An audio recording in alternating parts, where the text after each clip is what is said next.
Hey,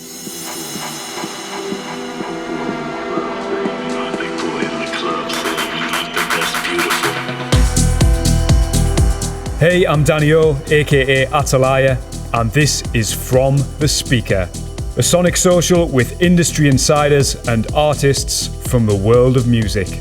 Introducing Kieren Lythgow, DJ, producer, virologist. Yes, you heard me right, not your typical artist subheading.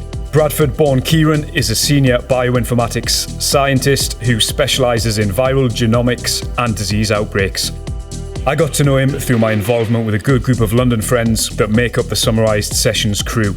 I thought it would be a really good time to chat with him and learn more about the intricacies of the COVID pandemic and how it affects the entertainment industry while finding out what he is up to in his own diverse range of careers.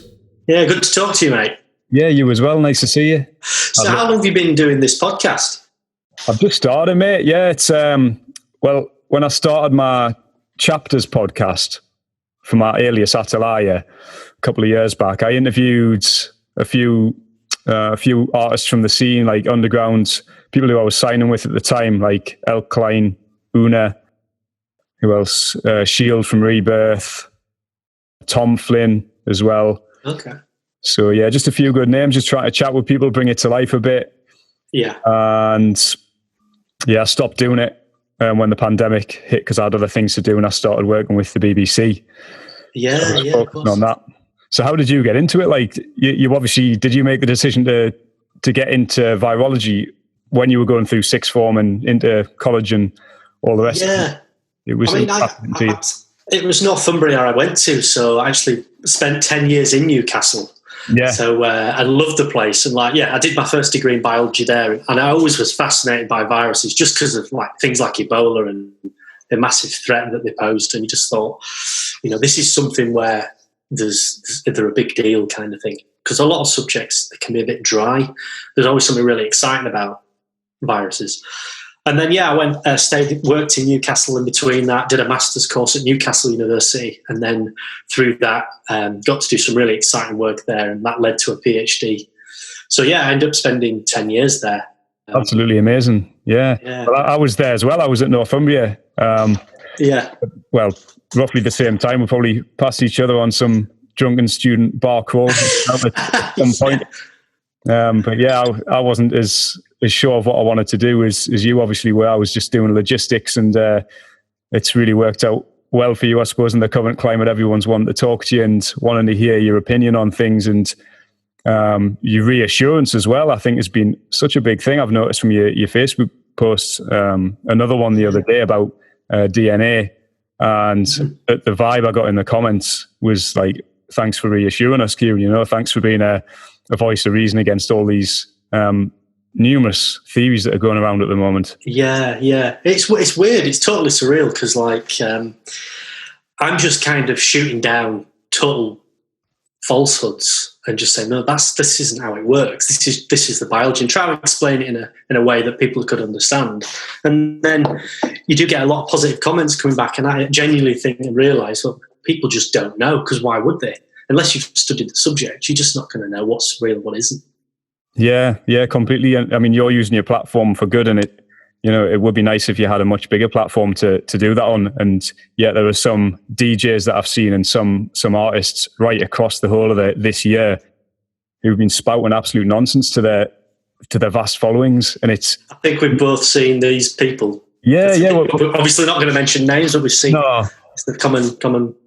Yeah, but on the same sort of algorithms, we've got a lot of DJ friends in common. And not slating anyone at all, but there's been some big platform DJs who've said nonsense, everything from 5G at the start to total false virus. It doesn't exist. Where are the numbers? I don't see anyone with it. All that sort of stuff. That's the opposite end of the spectrum to where you are. And I guess you've been in some mild clashes with these people. Yeah, there else has been some common people who keep cropping up, but I think it's really good on the other side where we can mention names, because this is more of a positive thing, is some of the big name DJs and promoters who are sharing my posts and getting behind it and generally spreading accurate information and also tackling these people. We're talking about people like Darius Rossian, Ben Rao, Danny Whittle, Mr. C, they're putting out some really important takes on it all, and they love to tackle these idiots as well, which is but there's not enough of them. We're literally talking about a handful of people with big followings. There's a lot of others that, proper nonsense spreaders. So yeah, it's not good. But things just seem to change week to week. I mean, it's all the 5G stuff seems to have gone away now. And what's next? Yeah. No, it's like hopefully more positive things on. Like how do you see it panning out for the nighttime economy as we go forward? And if the vaccine develops, are we still going to be sort of last to reopen, do you think?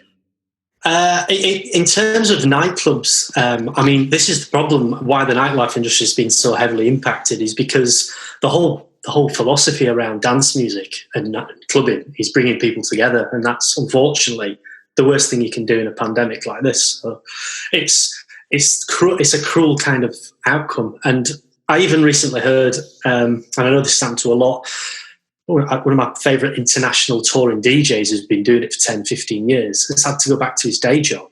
And it's like, it really hits you then. And I know a lot of people have lost jobs, but it really makes you realise just how significantly impacted across the board it's happened with things like that. And I do think there's a cause for optimism now because these results are coming out, and it's really a positive move in terms of getting things reopened. And once you get infections and hospitalisations down, we could see things coming back, proper parties coming back. And I think, spring, summer, that could be a possibility now. Yeah. I mean, how would you tackle it? I mean, what are your thoughts on some of the bars that have reopened and try to do sort of sat down social distance events? Like some of them I've noticed around London, a few rooftop parties, a few is it the Cause, places like that. And are these measures that they're introducing, are they more than enough? If you were running the show, would you say, yeah, you can crack on like that? Or would you say, no, I think we need to carry on and have a proper full lockdown until it's gone away? I think in the summer when infection rates were really low, like June onwards, they were doing a lot of outdoor parties. And outdoor spread, we already know that it's a lot less chance of it spreading when you're outdoors. It's indoors where the real problem is, poorly ventilated spaces. So when you've got an outdoor event, I mean, we saw events done really well where it was weird to see people in these pig pens. Yeah. It's not what you want to do. But I think that'll just get better and better where it'll become less restrictive because people will be vaccinated and infections will be lower. So you might start to see outdoor events especially a bit more normalised compared to what we saw this summer. Yeah. Hopefully, it's got to just try to be optimistic. It's been very difficult to be optimistic because obviously Summarise Sessions, a brand I'm resident for that you're well familiar with, we meet weekly and we keep pushing events further into the future. And I've not said what I've truly thought because I wanted to keep people's mood up. But I couldn't see anything happening for the whole year. Yeah. And certainly Defected did that. They just ruled it all out in advance. And it was right to do that because it's how it's panned out. Yeah. Just kind of pushing them to next April seemed more realistic now. People could probably have a bit more hope for that sort of timeline.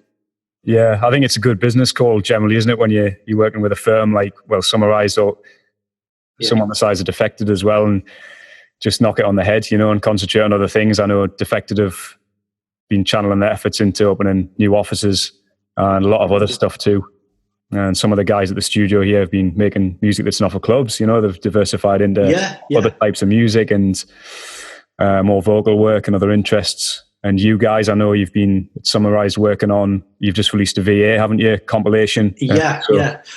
Again, we were conscious of that as well. You don't want the clubby tech house sound to dominate because the clubs are open for that music, and you want more, like I say, vocal house, and that's what the VA is like. We had Scott Diaz release with us first in the summer, very nice vocal garage sort of track, Mad Villas. We've got a Cassim release coming up, and that's harder. But again, we do try to vary it because of the situation. We're going to try and do some live streams again, but again, as you've seen, live streams have been hammered by Facebook because of copyright. So the only outlet again has been kind of wiped out because of that side of things, which is difficult, but it's also restricting people's outlet. Yeah, it's a shame. I mean, that's what I'm trying to sort of do stuff like this, open things up a little bit and go down some other channels where you're not going to get taken down, and bring Well, we're not spreading 5G conspiracies or Wayfair children in wardrobe scandals. So I think when they get taken down for spreading that, I don't know. I know people want to have freedom of speech, but when you're freely talking nonsense like that, it's dangerous. So it is, yeah, especially with vulnerable people at the moment as well. A lot of people are just they're so uninformed that they don't understand, and that's why you get people jumping on these theories as almost like a comfort blanket. They're like, oh, there's the answer. I'm gonna hang on to that now with both hands. And it's powerful. You get dragged in. The algorithms drag you right down that rabbit hole very quickly. Yeah, it seems that way. Yeah. It's weird. It's a weird year, but things hopefully start getting better from now.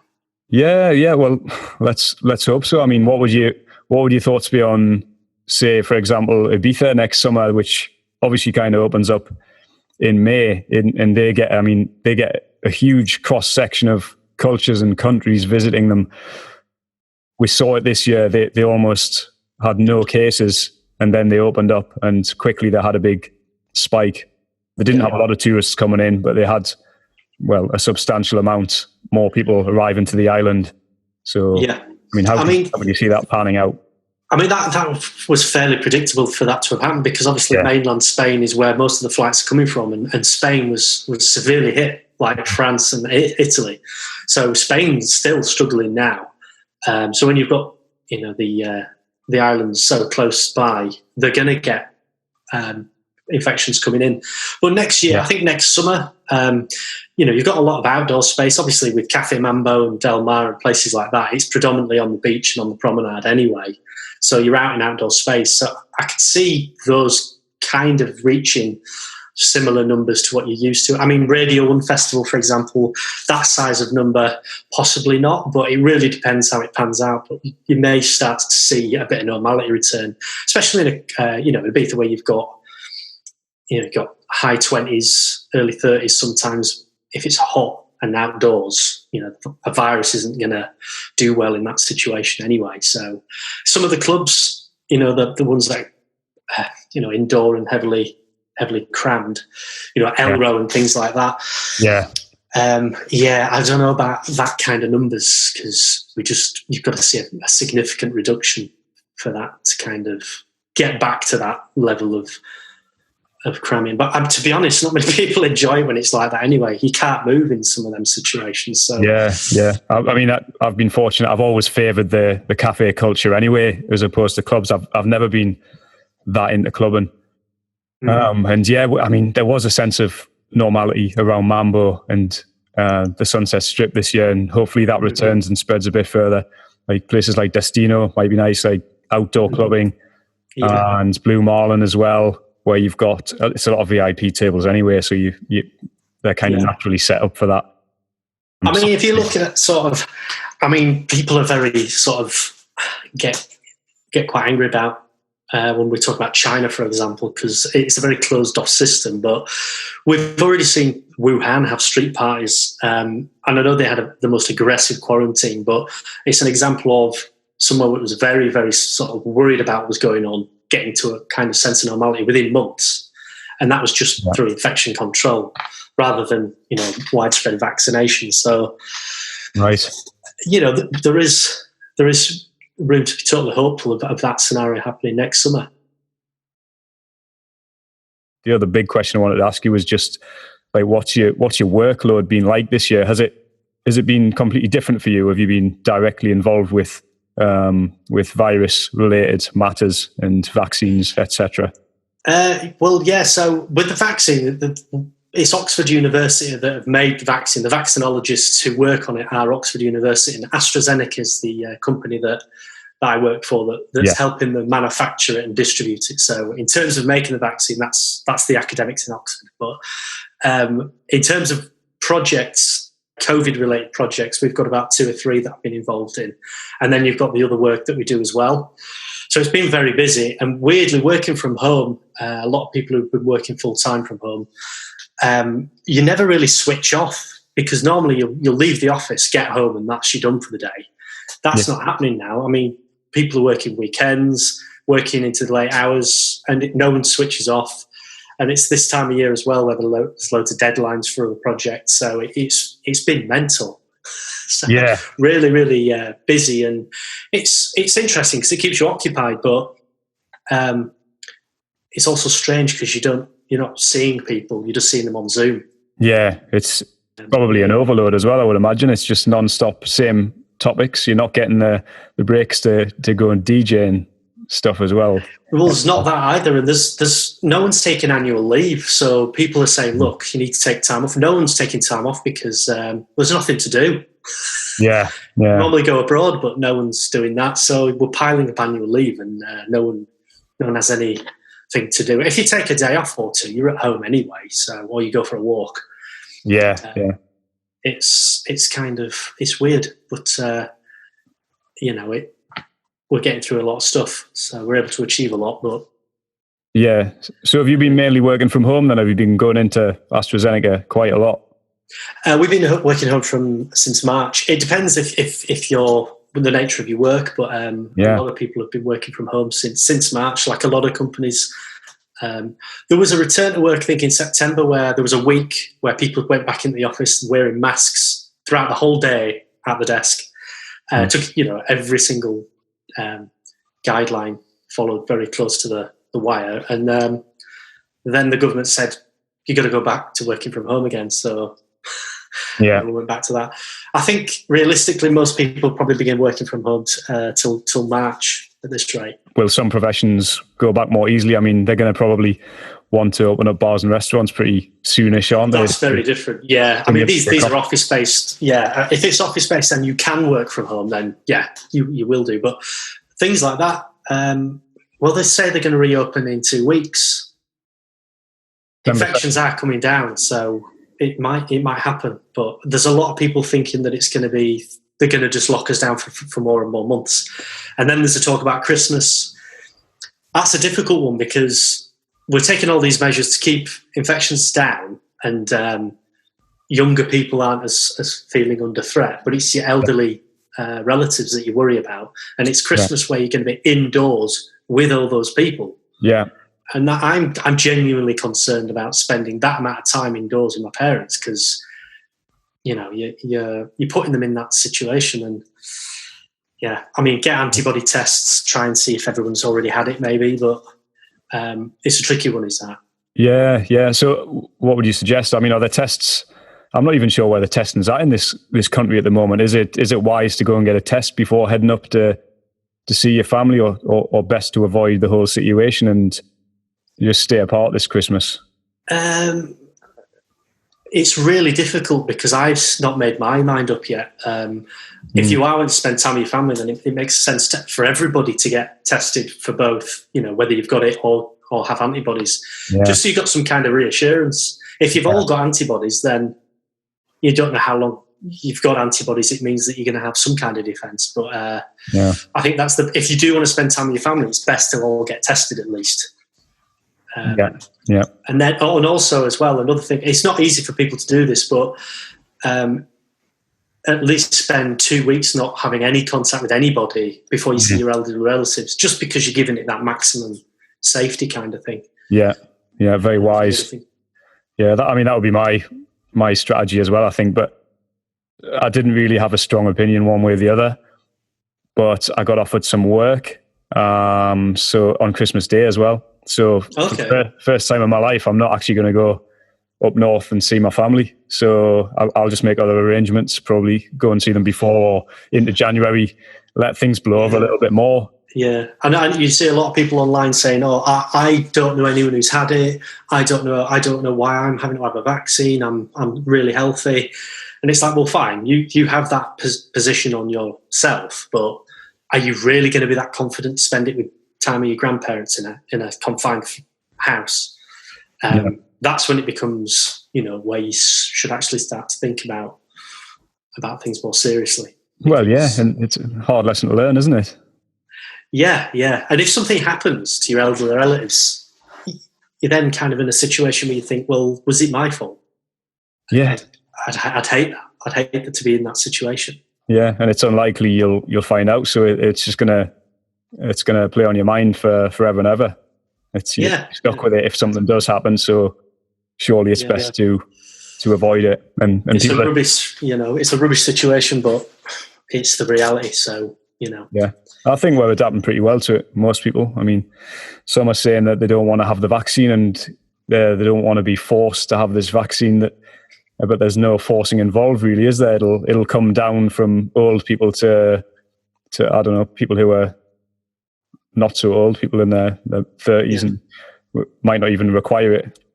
Yeah, that's the thing as well. I mean, people are panicking about this mandatory vaccination, which I honestly don't see happening. They can't even enforce mask wearing. I mean, I go to the supermarket, there's still always a handful of people not giving a toss about wearing a mask. And on the tube, when you go on there, there's even tube workers not wearing masks sometimes. And that gets me more angry because I'm like, well, how can you be putting these signs up everywhere when you're that's a bad message to put out from TfL. So, mandatory vaccinations, I can't see it happening because they're so effective, these vaccines, in terms of results, 90, 95%. We're probably going to get to herd immunity pretty quickly. And like you say, they're going to go down age-wise. Yeah. Once you get to over 50s, you've probably vaccinated such a big proportion already of the vulnerable part of society that we're probably going to be coming out of it by then. So people need to stop panicking about having this idea of the army turning up at your house. Yeah. It's just not going to happen. Yeah, I mean, probably a few theories crossed my own path at the beginning of it, and thinking when the lockdown came along, oh wow, are the army going to be on the streets enforcing all this? Yeah. It's a reasonable thing to be thinking at that time. It was brand new then, and people just weren't. No one's lived in a pandemic really. Swine flu didn't really take off and have the same anything like what this has had. And the other pandemic really before that was HIV, and that's quite a different virus in the way it transmits. So no one's really lived through a pandemic in our generation. Yeah. And what do you think the future holds? Because, well, I've been listening to various bits of podcasts and doing some reading. In terms of like immunity to other diseases in the future, could this essentially overall be a good thing for the human population because it's going to make us have greater immunity, or it's going to make us stronger overall to viruses and other diseases in the future? Well, we just don't know what the next virus could be. I mean, the biggest concern in infectious disease wasn't necessarily coronaviruses until the last 2 decades, where SARS and MERS came along. But the biggest threat has always been posed by flu. And you've heard of like bird flu. Yeah. Bird flu is extremely pathogenic, but fortunately it hasn't mutated yet to a strain that spreads well between humans. And if it did, you're talking much more of a serious situation than we have now. And it's a serious, obviously, pandemic now. But when you've got such a highly pathogenic type of flu, which does mutate a lot more quickly, if it was spreading well between humans, then, this is like a wake-up call that we needed. It's a horrible way. We don't want a wake-up call. We wanted to have responded better to this one. But now the whole world is fully aware of what type of threat you've got, even from something with a 1% mortality rate. Anything significantly higher, people are now aware. And I just think there's a massive lesson that's going to have been learned from this to deal with future threats, because they are becoming increasing in number. Yeah. Well, I mean, obviously, viruses around us all the time. And this one has certainly served as a wake-up call, and hopefully it's going to make us all act differently. But what do you see about it? Like, what are you guys working on in the future? Are you sort of future-proofing and thinking ahead? I'm sure you are, with AstraZeneca to what could come back in the future, how it could mutate, or other versions. I know you're working on lots of different types of coronaviruses and flus and strains. Exactly, yeah. The fallout from this now is going to be, messenger RNA vaccines, for example. It's completely radical new technology. And it's not just infectious diseases. It can be applied to many different areas, including cancer, because of the nature of how it works.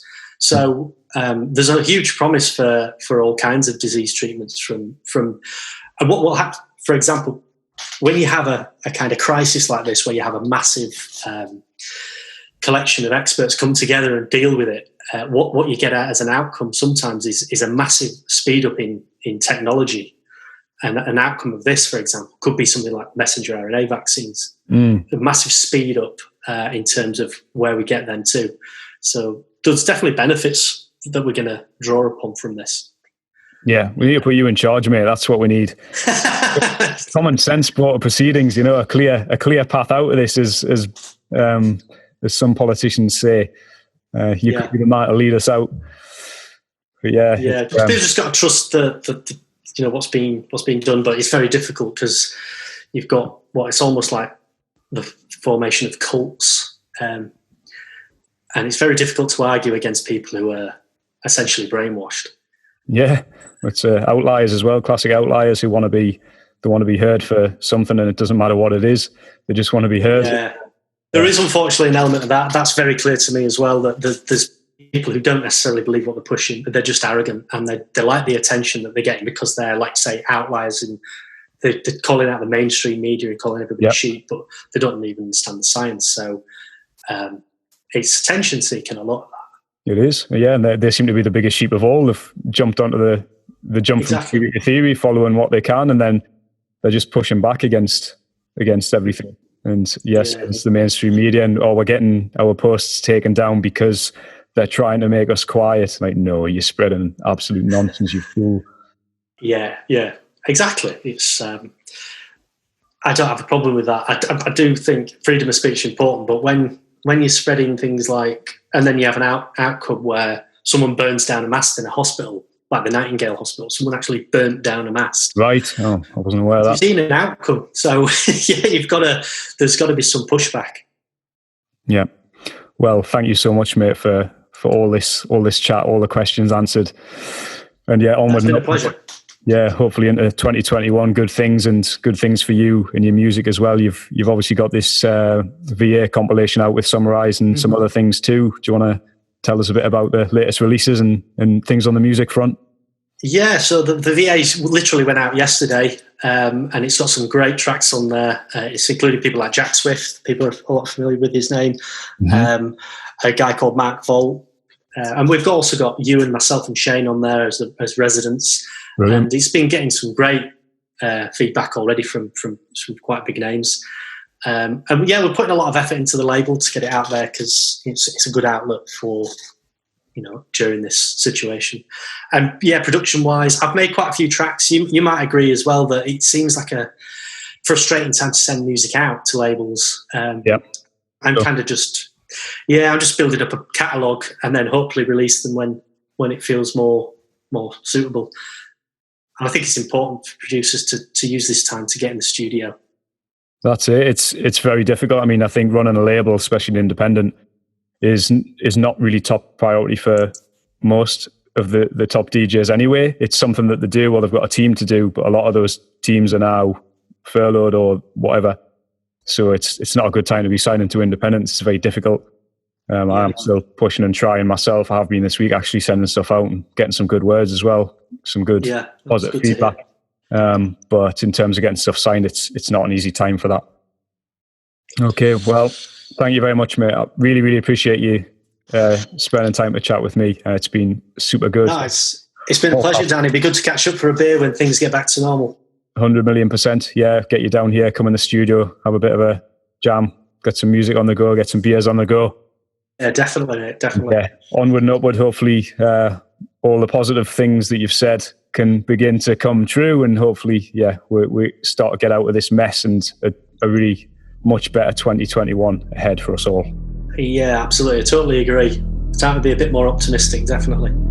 Big thanks to Kieren, and thanks to you for listening. For more podcasts and new music, visit AtalaiAmusic.com and link up with me on my AtalaiA YouTube, Mixcloud and Spotify. Take it easy, people. Catch you next time. Goodbye. Adios. Hasta luego.